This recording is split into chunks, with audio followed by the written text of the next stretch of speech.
10, 9, 8, 7, 6, 5, 4, 3, 2. Olá, queridos. Aqui quem vos fala é pastor Vitor Afonso. E a partir de hoje estaremos postando algumas videoaulas explicativas de matérias que ministramos no nosso curso teológico e também de matérias que ministramos no Seminário Obreiro Aprovado. Então, se inscreva no nosso canal, também curta a nossa página. A nossa página é a página Seminário Obreiro Aprovado. Se inscreva no nosso canal, professor Vitor Afonso, e também compartilhe. Você que está assistindo esse vídeo aí no Facebook, compartilhe com mais pessoas para que outras pessoas também possam alcançar, serem alcançadas com o estudo da Palavra de Deus. Aqui serão vídeos explicativos de algumas matérias. E se a qualquer momento vocês desejar se aprofundar e ter acesso a aulas completas, entre em contato com um dos nossos números que serão disponibilizados e faça a sua matrícula no Seminário Obreiro Aprovado, que está agora com a plataforma totalmente online para te atender. Pois bem, hoje eu quero falar um pouco sobre evangelhos. Dentro do nosso curso nós ministramos uma matéria chamada Evangelhos, que é o estudo dos 4 evangelhos que estão inseridos no Novo Testamento da Bíblia Sagrada. Ora, os evangelhos nada mais é que a biografia do nosso Senhor Jesus Cristo. A biografia descrita por evangelistas. Evangelista é um nome que se dá aos homens que tiveram a inspiração divina para poder colocar em ordem os acontecimentos que se deram na vida de Jesus quando esteve aqui na terra. Dentre os evangelhos nós teremos Mateus, Marcos, Lucas e João, destacado como evangelistas. São homens que recebem essa inspiração e colocam em ordem os fatos da biografia. Mateus, Marcos, Lucas são conhecidos por nós outros como evangelhos sinóticos. A palavra sinóticos vem do grego sinópticos, que significa resumidos, e também dá um entender de parecidos. Por isso há uma grande semelhança nos escritos de Mateus, de Marcos e de Lucas. Existem até mesmo passagens em que você percebe que eles estão contando a mesma história, porém cada um com as suas palavras. Já o quarto e último evangelho, que é o evangelho escrito por João, ele não é um evangelho sinótico, ele é conhecido como um evangelho teológico, porque João não faz questão de falar dos milagres, ele fala de sinais. João faz questão de mostrar a divindade de Cristo. Uma coisa muito interessante nos evangelhos é que eles são descritos pelos evangelistas e cada um dos evangelistas tem um propósito particular e ao mesmo tempo um propósito espiritual para descrever os eventos a qual descreve. Quando nós lemos o Evangelho segundo escreveu Mateus, por exemplo, nós vemos que Mateus ele tem 2 propósitos.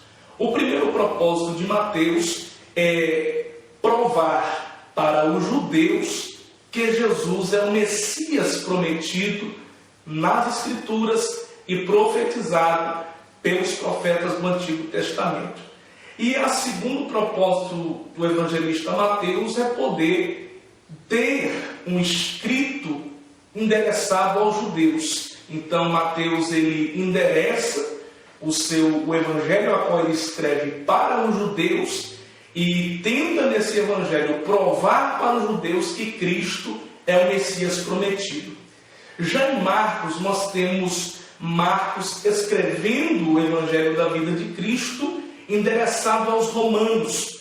Por isso que Marcos é um dos mais curtos evangelhos que vamos ter, porque ali Marcos está falando em rápidas palavras, na tentativa de convencer os romanos de que a salvação está em Cristo. Logo teremos também o evangelho segundo Lucas, e Lucas ele escreve para os gregos. Logo, Lucas é o único escritor não judeu de algum livro da Bíblia. Lucas é gentil e ele tem a oportunidade de escrever 2 livros, que é o Evangelho da Vida de Cristo e Atos dos Apóstolos. Então, Lucas ele escreve para os gregos. É por isso que nós vamos ver Lucas escrevendo com riqueza de detalhes, justamente porque a nação, o povo a qual ele está endereçando o seu Evangelho, é uma nação que gosta de detalhes, é uma nação estudiosa. E quarto e último teremos aí João, que vai descrever o Evangelho, a biografia de Cristo, endereçado a toda a humanidade. João é aquele que vai mostrar o Cristo que antes de ser homem já era Deus, antes de estar aqui para restaurar a humanidade que se perdeu, já estava no princípio, antes mesmo desta humanidade ser criada. Uma coisa interessante também dos evangelhos é que Mateus fora um judeu chamado por Jesus ao ministério. E Mateus também é uma testemunha ocular. O que Mateus escreve, Mateus viu. Marcos já não é uma testemunha. Marcos ele é fruto do ministério da igreja primitiva. Há quem diga que o cenáculo que a igreja iniciou os cultos era a casa da mãe de Marcos. Então João Marcos se converteu e aprendeu dos apóstolos o que ele escreve endereçado aos romanos. Lucas nunca andou com Jesus. Lucas também é fruto do ministério da igreja. Ele é fruto das pregações do apóstolo Paulo. E Lucas vai aprender muita coisa de Paulo e outras coisas que ele escreve no Evangelho, ele aprende com grandes pesquisas que ele fez em boa parte da Palestina, com pessoas que ainda eram vivas no tempo, com pessoas que viveram o tempo de Jesus e que ainda eram vivas naquela época. Então, a partir daí, Lucas vai descrever os relatos. E João foi testemunha ocular. Então, dos 4 evangelistas, somente Mateus e João são testemunhas oculares que estiveram com Jesus, que andaram com Jesus. E João ainda numa particularidade maior, porque João era o discípulo que Jesus amava. Nós temos relatos de momentos em que João reclinava sua cabeça no ombro de Jesus, ou seja, era um discípulo íntimo. E uma curiosidade acerca de João também é que João não só escreve o Evangelho, como João também escreve outros 4 livros que estão na Bíblia, que são 3 epístolas pastorais e o livro de Apocalipse, o livro da revelação. Outro detalhe muito importante dos evangelhos é que em cada um dos evangelhos Jesus é representado de alguma forma.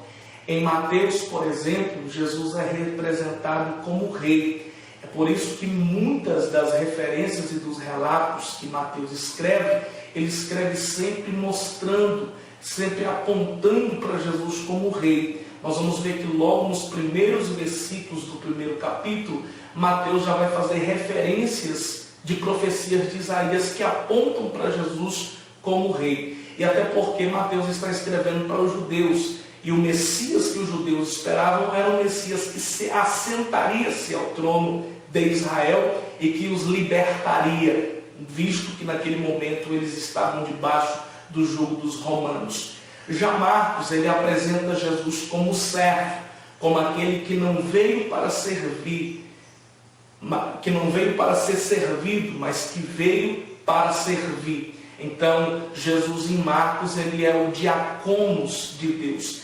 A palavra diáconos vem do grego, que significa diácono.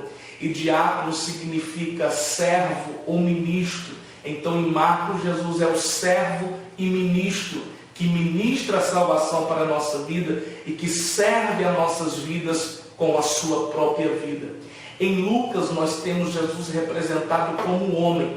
É por isso que Lucas ele faz questão de falar do nascimento de João Batista, do nascimento de Jesus com riqueza de detalhes, porque Lucas ele está falando de humanidade, que Jesus nasceu gente como a gente, ou seja, Jesus sentia dor, Jesus sentia fome, Jesus dormia, Jesus cansava, Jesus era gente como eu e você. Eu costumo dizer que em Lucas mostra Jesus que era 100% homem, de carne e osso, como eu e você. E em João, nós temos Jesus representado como Deus. A contraste de Lucas, João mostra um Jesus que antes de nascer na terra já era no céu. Então João não começa falando do nascimento como Lucas começou. João não começa falando de outras coisas, de genealogia como Mateus começou. João começa falando: no princípio era o Verbo, e o Verbo era Deus, e o Verbo estava com Deus. E todas as coisas foram feitas por ele, e sem ele, nada do que foi feito se fez. Então João mostra o Jesus Deus. Eu costumo dizer que enquanto Lucas mostra o Jesus 100% homem, João mostra o Jesus 100% Deus. Então está aí, essa é uma pequena introdução do nosso curso sobre Evangelhos. Você que deseja ter uma aula completa, você que deseja levar este seminário para a sua igreja, nós iremos com todo prazer levar uma aula com riqueza de detalhes, com certificado e com tudo que há de direito para que você seja um obreiro aprovado. Seminário Obreiro Aprovado, formando obreiros para uma grande obra. Deus abençoe todos vocês.